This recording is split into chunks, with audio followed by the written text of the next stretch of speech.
Go ahead. Say my name like it explains everything. It does not. So what if I complained about my husband behind his back? He would never have known if my boss had not decided to repeat every word in front of him.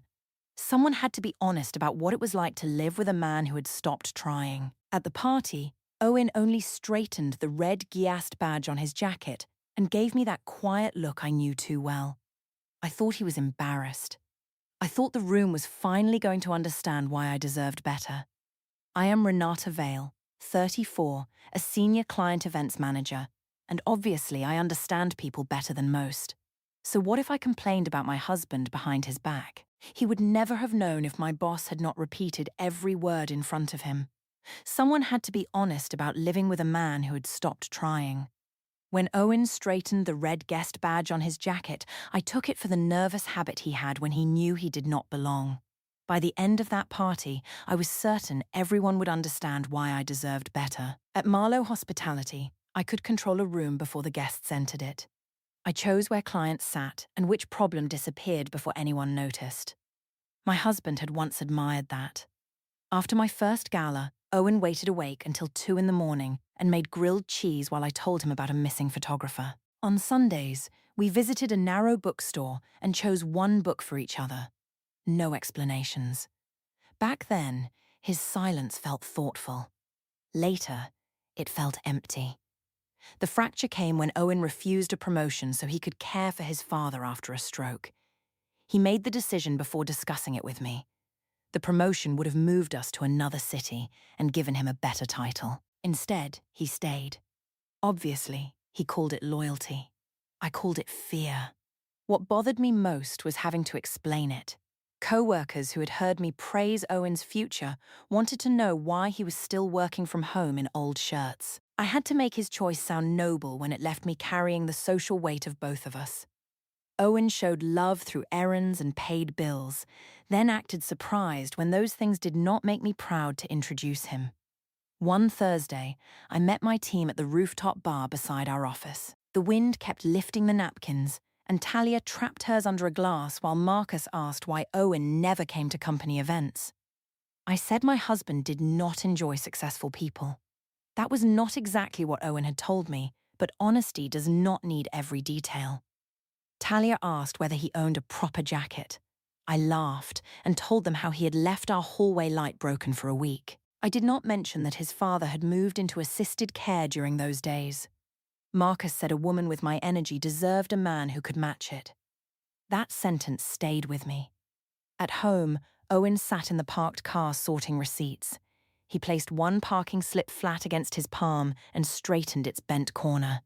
He asked whether my co-workers knew much about him.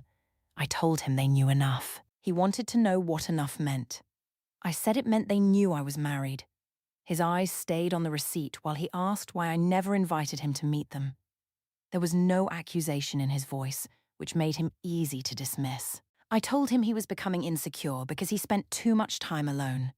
The receipt went into the glove box, perfectly straight, and he said nothing else. 2 days later, the invitation for our annual company celebration arrived. Every employee could bring one guest.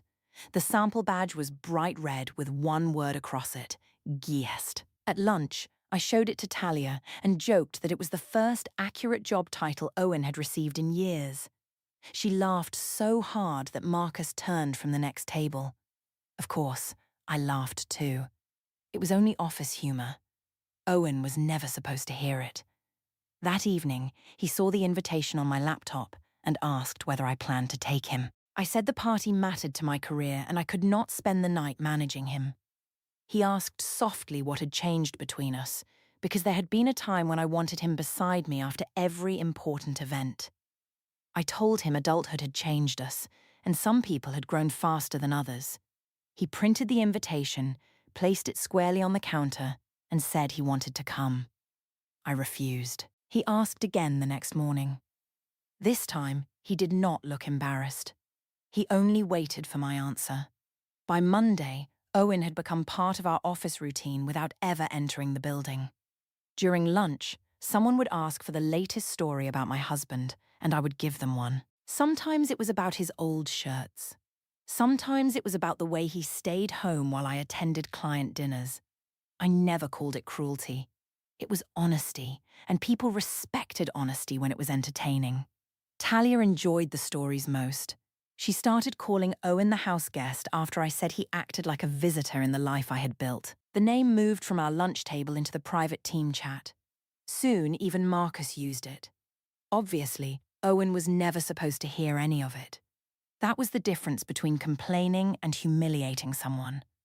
I said Owen spent his days doing small freelance jobs, but I did not mention that his engineering contracts paid part of our bills. I said he had no ambition, but I left out the months he spent driving his father to therapy.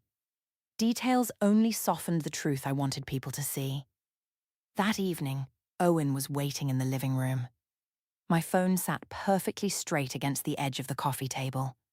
He asked about a night when I had entered the apartment laughing at messages on my screen. He wanted to know whether those messages had been about him. I told him he was becoming paranoid. Then he asked why someone at my office called him the house guest. For a second, I looked at the phone. He should not have known that name. I decided he must have heard it during one of my calls. I accused him of listening to private conversations. Owen did not argue. He only asked whether I respected him when he was not in the room. I told him respect had to be earned. His hand stayed beside the phone, then he moved it until it lined up with the table again. He always became careful with objects when he had nothing useful to say. The next afternoon, Marcus joked during our department meeting that I deserved an award for managing difficult clients and a larger one for managing my marriage. The room laughed. I laughed louder. Carla, our junior coordinator, looked down at her notebook. After the meeting, she asked whether Owen knew we joked about him. I said married people complained about each other all the time. Carla replied that most spouses did not have an entire department listening. Her tone annoyed me, so I reminded her that she was not married and could not understand. Talia later said Carla was too serious. Then she asked whether I had decided to bring Owen to the company party. I said no. Talia said it might be entertaining to let everyone meet the man behind the stories. Marcus overheard us and said he would like to meet the famous husband himself. He smiled as if Owen were a problem he could solve for me. That was what Marcus gave me that Owen never did. Certainty. He never made me explain why I deserved more. He simply agreed. At home, Owen asked about the party again. He reminded me that spouses had attended every year before. I told him the event mattered to my career and that I could not spend the evening worrying about whether he fit in. He asked what I expected him to do wrong. I said he would either stay silent and look weak or try too hard and embarrass me. Owen listened without interrupting. Then he asked why I had already decided the worst version of him would appear. I heard that as an attempt to make me guilty, so I ended the conversation. The next morning, the printed invitation was still on the counter, perfectly straight. Owen stood beside it. I finally told him he could come. Then I gave him rules. He was not to discuss his work. He was not to correct any story I told. He was not to follow me around the ballroom. Most of all, he was not to create a scene if someone made a harmless joke. Owen asked whether those rules were meant to protect him or protect me. I told him not to ruin the invitation before the party had started. He folded the paper once and said he understood. I believed that meant he had accepted his place. Because I worked in events, the company party was not just another night on my calendar. It was my room. I chose the table plan, approved the lighting, checked the stage order, and decided when the awards would begin. The ballroom belonged to the hotel, but the mood belonged to me. Marcus always included a short roast in his annual speech. He liked making senior employees uncomfortable just long enough for everyone else to laugh. That year, he asked me for personal stories he could use. I gave him harmless details about several managers. Then he asked whether my husband was safe to joke about. I told him Owen would not fight back. Marcus asked what kind of material would make the room understand why I complained so much. I could have changed the subject. Instead, I told him about the promotion Owen had refused. I explained how he had walked away from a real engineering career and chosen small contracts from home. Marcus wanted to know why. I told him Owen used his father's illness as a reason, although obviously many adults cared for sick parents without giving up on success. Marcus wrote something in his notebook. Then he asked whether Owen regretted the decision. That question should have ended the conversation. Owen had once admitted, late at night, that he sometimes felt ashamed when former colleagues spoke about promotions. He had trusted me with that because he thought I understood the difference between regret and weakness. I told Marcus anyway. He smiled and said that detail would work perfectly. For a few seconds, I watched his pen move across the page. Then I reminded myself that Owen should not confess things he could not bear other people knowing. Honesty did not become cruelty just because it embarrassed him. The red badges arrived 2 days later. Employee badges showed names and job titles. Guest badges carried only one word: G-guest. I held one up during lunch and said it was the first accurate position Owen had received in years. Talia laughed, but her laugh ended quickly. Carla asked whether Owen knew he would be included in the roast. I told her surprises made events memorable. She said there was a difference between surprising someone and setting them up. I asked why she cared more about my husband's comfort than mine. Carla returned to her computer without answering. That evening, Owen found the badge inside my work bag. He placed it beside my phone and straightened both until their edges matched. He asked whether there would be speeches at the party. I said Marcus always made a few harmless jokes. Owen asked whether he was one of them. I told him nobody at work thought about him as much as he imagined. He then asked whether Marcus knew why he had left his engineering company. I said Marcus knew I had made sacrifices in my marriage. Owen asked again, this time more slowly, whether I had told my boss about his father. I said Marcus already understood that Owen had chosen family over ambition. My husband looked at the badge for several seconds. He did not raise his voice or demand that I cancel anything. He only said that if Marcus spoke about him, I would have a choice. I could stop the speech, or I could let Owen hear what I truly believed. I told him I would not embarrass myself in front of my entire company because he could not take a joke. His fingers moved the badge half an inch until it sat perfectly parallel to the phone. That careful little movement told me he had no real response. For one moment, I considered messaging Marcus. The thought of him mentioning Owen's father in front of strangers made even me uncomfortable. My phone lit up before I opened the chat. Talia had sent another joke about the house guest finally visiting the main property. I replied with a laughing emoji and put the phone down. The next morning, Talia asked whether Marcus could shorten Owen's section. She said the jokes were beginning to sound personal. I told her she had helped create the nickname and had laughed at every story. Talia said laughing at lunch was different from putting someone under a spotlight. I called her boring. After that, her replies became shorter. At home, Owen tried on the dark jacket he had worn to a wedding 3 years earlier. It still fit, although the sleeves looked slightly worn. I told him not to mistake an invitation for acceptance. He adjusted one cuff, then the other, making both sit at the same height. He said he was not attending because he wanted my coworkers to accept him. I asked why he was coming at all. Owen looked at me through the mirror and said he wanted to hear the stories from the people who had heard them first. I told him he was being dramatic. Then I reminded him of the rules. He should smile, stay quiet, and let me control the evening. Owen buttoned the jacket and said he understood. Obviously, that was all I needed from him. 2 days before the party, I came home and found Daniel in our hallway carrying storage boxes. I asked what they were doing. Daniel said Owen needed to clear space. His home office held engineering files and old books. I watched them carry out folders, photographs, and the wooden box Owen's father had given him. Obviously, that meant nothing. Daniel placed each box by the door while Owen checked the labels. Then Owen straightened them until every edge matched. I told him the hallway was not a warehouse.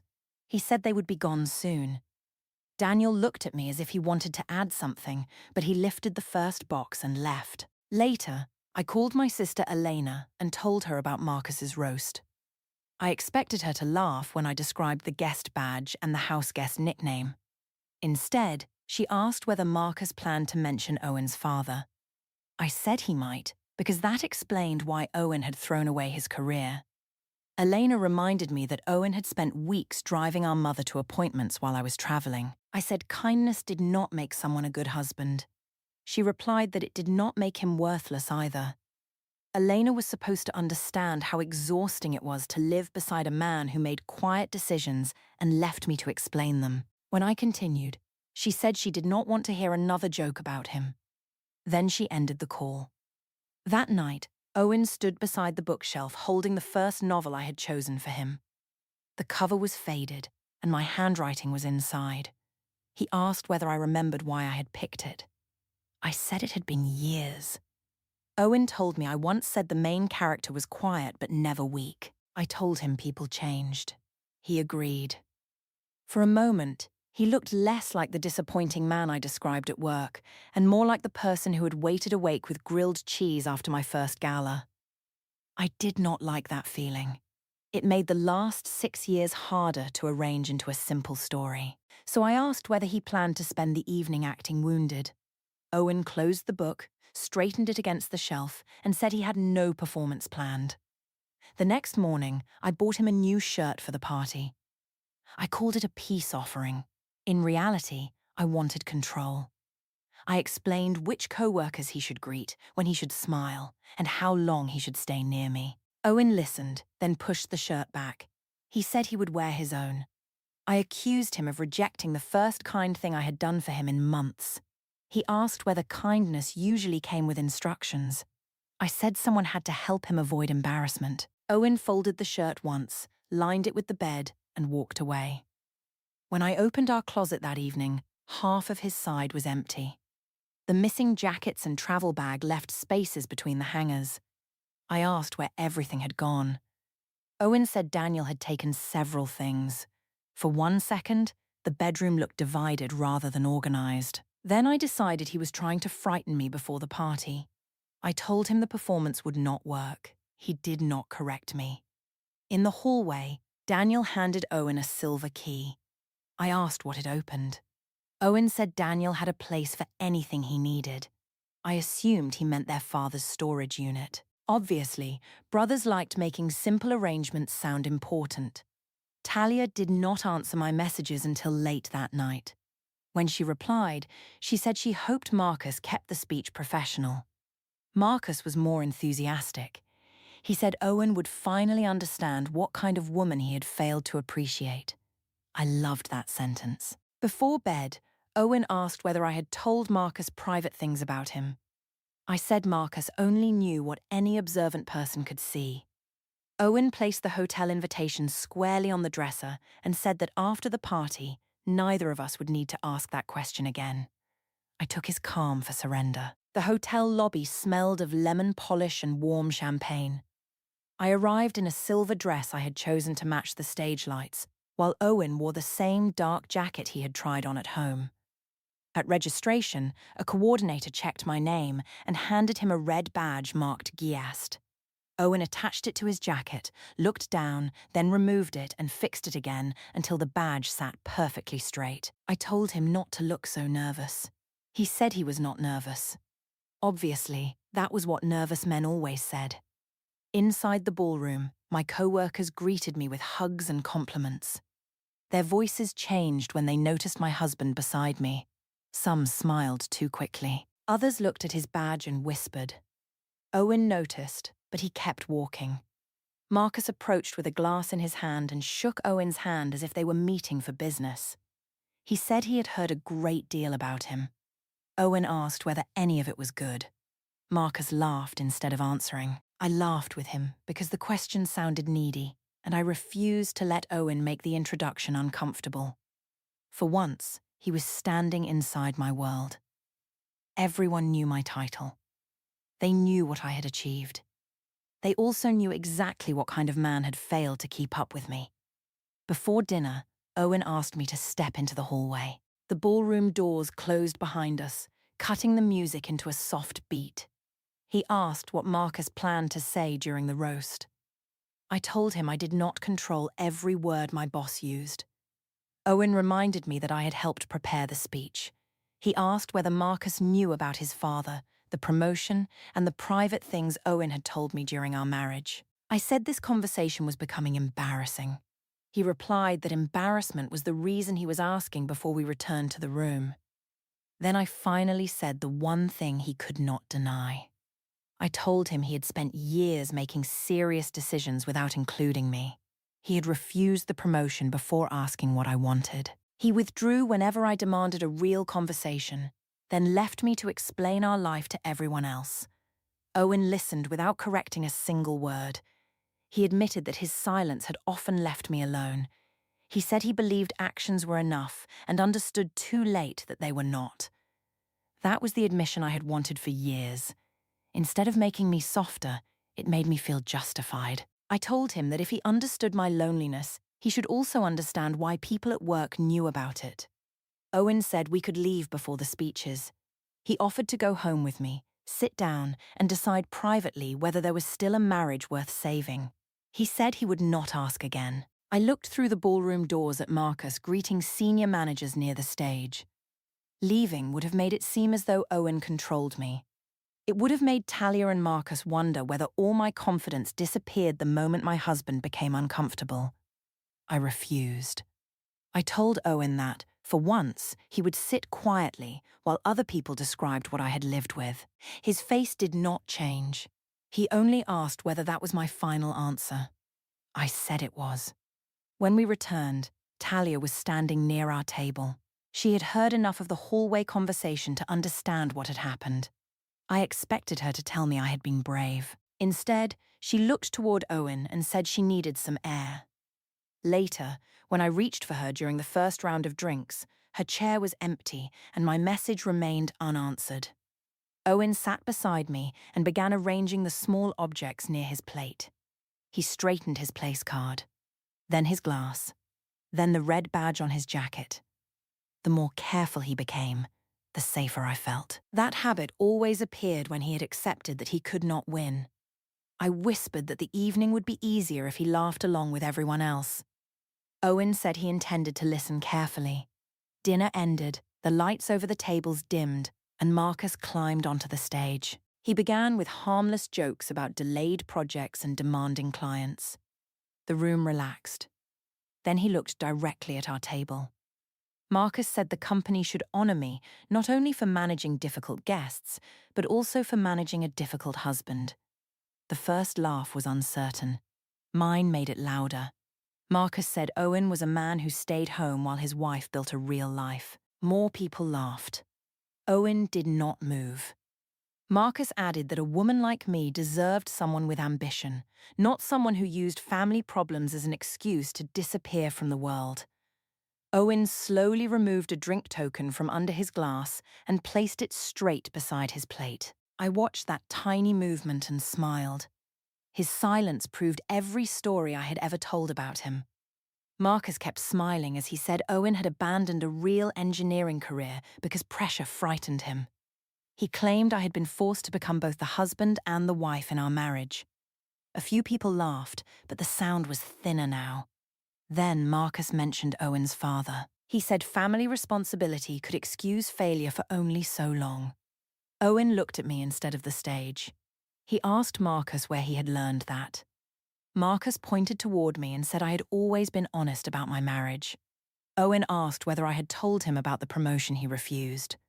Marcus confirmed it. Owen asked whether I had shared the shame he once admitted feeling.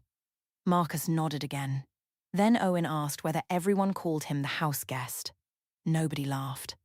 I told Owen to stop making a harmless roast dramatic. He asked whether the jokes were false. My fingers tightened around the stem of my champagne glass. I said our marriage was complicated and Marcus had misunderstood parts of it. Owen stood. He removed the red badge from his jacket and placed it flat on the white tablecloth. He straightened its edge. Then he removed his wedding ring and placed it beside the badge. Perfectly level. I told him to sit down and stop performing in front of my colleagues. Owen said he had already heard these words 8 weeks earlier. I lowered my glass, but my hand remained around the stem. He explained that I had left the private office chat open on our shared tablet.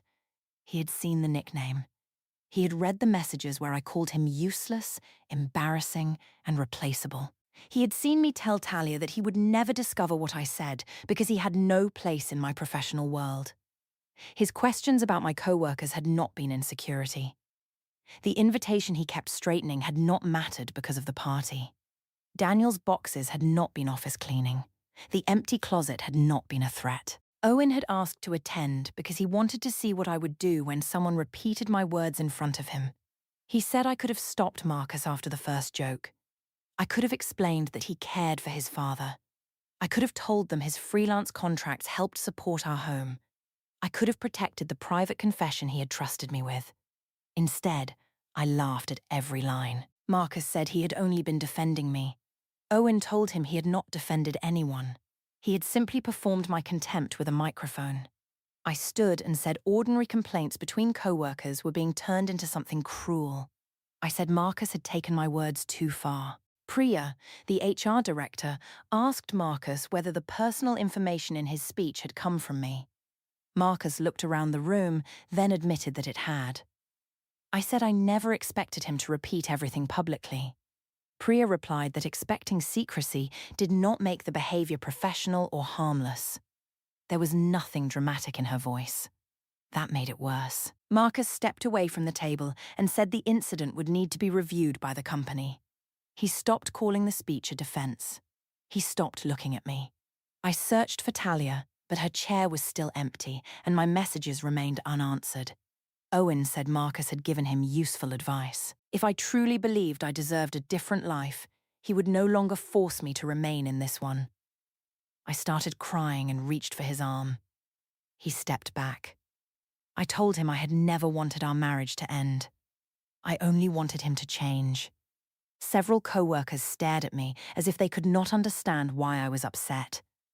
Minutes earlier, I had laughed while Marcus told Owen to release me. I said 9 years could not be destroyed by workplace jokes. Owen replied that Marcus opening his mouth had not ended the marriage. My words had ended it, and my laughter had confirmed them. He said he was not punishing me. He was giving me the freedom I had spent months telling everyone I wanted. Owen stated that Daniel would deliver the signed separation agreement the following morning. Then he walked out of the ballroom without taking the ring or the badge. I remained beside the awards stage while Carla quietly turned the red badge face down. Owen moved into Daniel's spare apartment, while I stayed in the home with half an empty closet. Our joint household account was closed, and I learned how many bills Owen had handled without mentioning them. Elena still spoke to me, but she refused to listen whenever I tried to turn Owen into the villain. Marcus lost his public speaking duties while the company reviewed his conduct at the event. I kept my position, but my co-workers stopped sharing private stories whenever I entered the room. I still believed Owen had failed me when he made decisions alone and hid inside silence.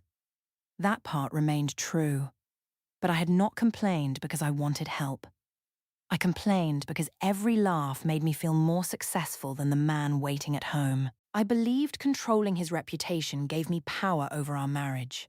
It only created an audience for the moment he left it. 1 week later, the red Giast badge and Owen's wedding ring arrived inside an envelope, resting perfectly straight beside each other. I spent months telling everyone my husband did not belong in my life, and one night he finally believed me.